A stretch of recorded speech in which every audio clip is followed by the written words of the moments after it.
Okay, so our notes are for combining like terms, for equations that have variables on both sides. We have a list up here to go through our steps. The first one that we're going to talk about is check to see if you need to distribute anything. Check for that distributive property.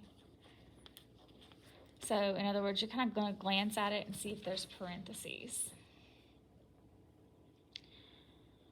The next thing that you would look for after you distributed or didn't need to distribute, you would check to see if you need to combine like terms.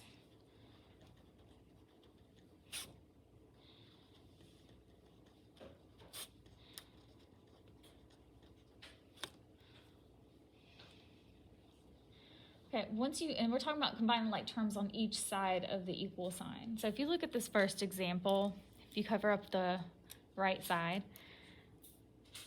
these two terms, we have an x term and a constant. They're not like, so you can't combine them. And the same thing is true on this right-hand side. We have an x term and a constant. They're not alike, so you can't combine them together. So once you look to see if you can combine like terms, the next thing that we're going to do is move our variable to one side.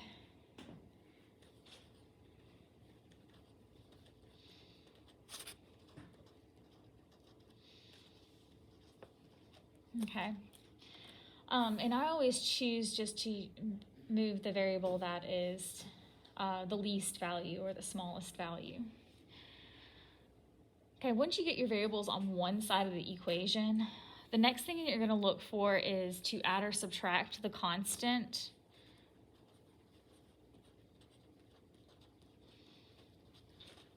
Just depends on what's happening in the problem. So let's say you were looking at this side of the equation and you're solving. This is subtracting, so you would do the inverse and add. But if you were looking at another problem that had addition, you would do the inverse and subtract. It just depends on the problem. So that's why we put them together. And our final step would be to look to see if we need to multiply or divide. And that would be to isolate that variable, to get that variable alone.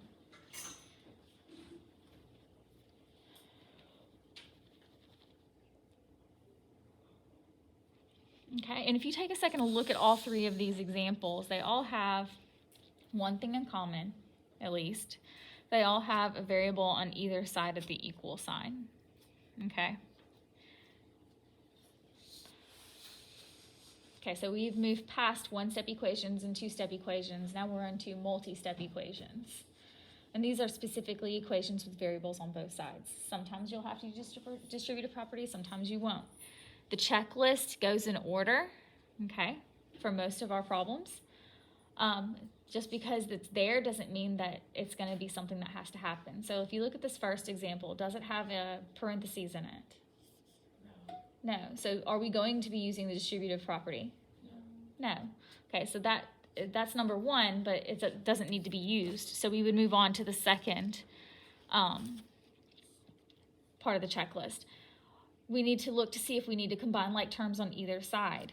So if we look at this side, there's no like terms. 10x is not the same as the constant 15. And 6x and negative 43 are two separate terms also. 43 does not have an x, and these can't be combined. So then that's number 3 on the checklist. Now let's look at, number 2. Let's look at number 3. We have a variable on either side. So we need to make sure that the variable moves to one side. Which one are we going to move? I said earlier that we would move the least value, right? So which one's the least, 10x or 6x? We would move 6x. So if you look at 6x, it's actually positive, right? And so what is the opposite of 6x? Negative 6x. So we're going to treat that like it's subtraction. All right, don't forget that opposites cancel, so we're going to go ahead and cross these out. What's left over has to come down. You can't just drop off that minus sign. Now it comes down with the 43, and you treat it like it's a negative. Okay, now on the other side, 10x minus 6x, 4x, and bring down that minus 15.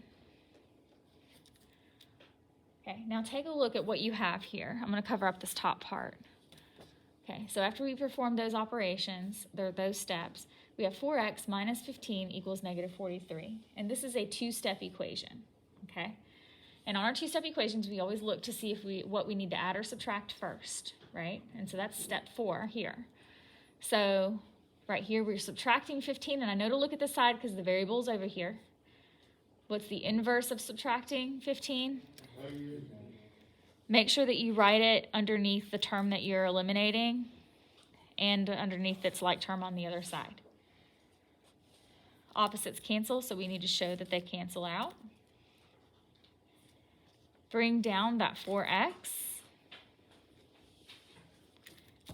And negative 43 plus 15.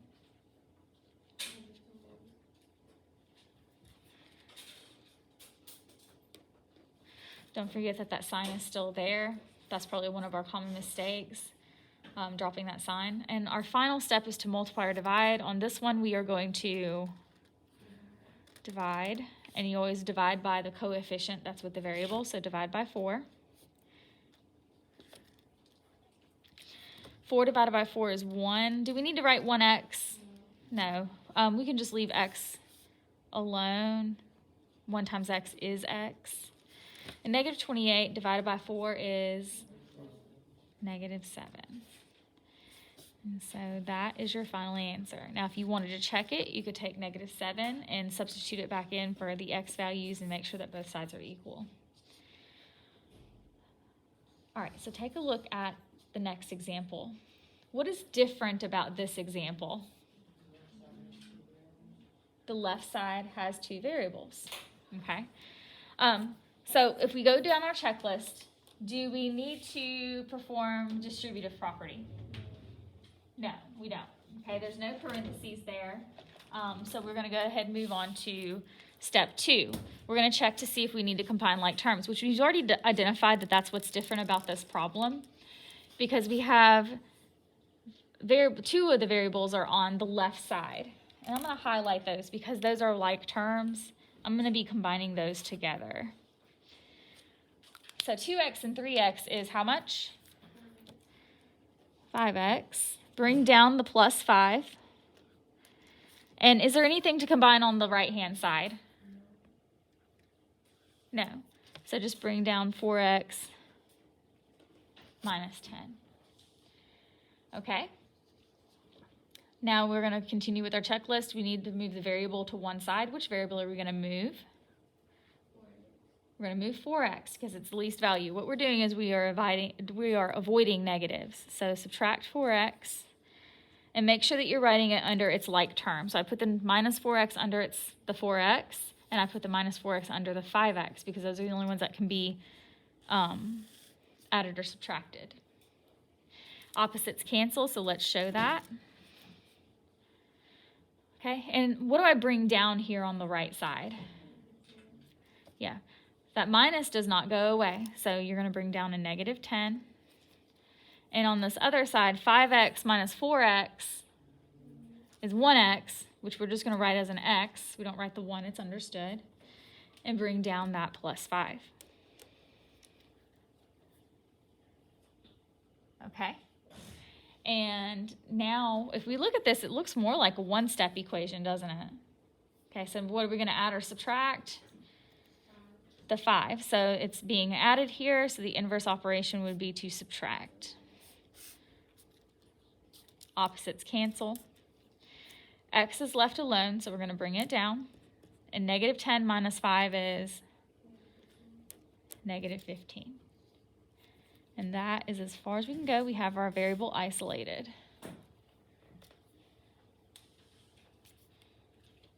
Okay. For our third example, I would go ahead and draw my line. Okay, so looking at each side individually, do I have distributive property? No, there's no parentheses, so we move on to combining like terms. And on the left-hand side, do I have like terms? What are my like terms here? Yeah, negative 7 and positive 10.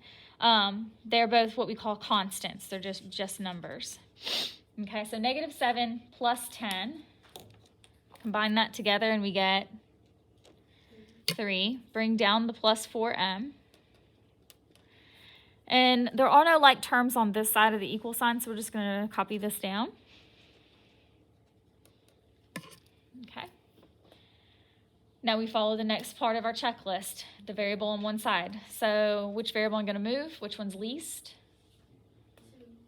Yeah, the -2m. So the inverse of -2m is, and because I'm trying to move it to the other side, I have to take the whole thing, right? That's how I know whether I'm adding or subtracting here. And make sure you're putting under its like term. So we're eliminating the 2m, so that's why we wrote it underneath it. And we're eliminating with the 4m here. M matches with m. Okay, opposites cancel. Bring down your 15. And then we have 3 plus and 4m plus 2m, 6m. Remember, you just add the coefficients. All right, now we have a two-step equation. The next step is to look for what we need to add or subtract. Look on the side with the variable. So that's over here. And am I adding or subtracting the 3? I'm subtracting, because if you look at this 3 alone, that's a +3. And the opposite of +3 is?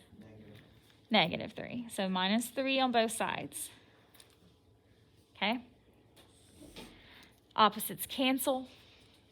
Bring down what's left over. So we have 6 times m equals, and what's 15 minus 3? 12. Okay? And now our final step is to look for multiplication or division. 6 is being multiplied, so the inverse would be to divide by 6. Opposites cancel. 6 divided by 6 is 1, and 1 times m is just m. And 12 divided by 6 is 2.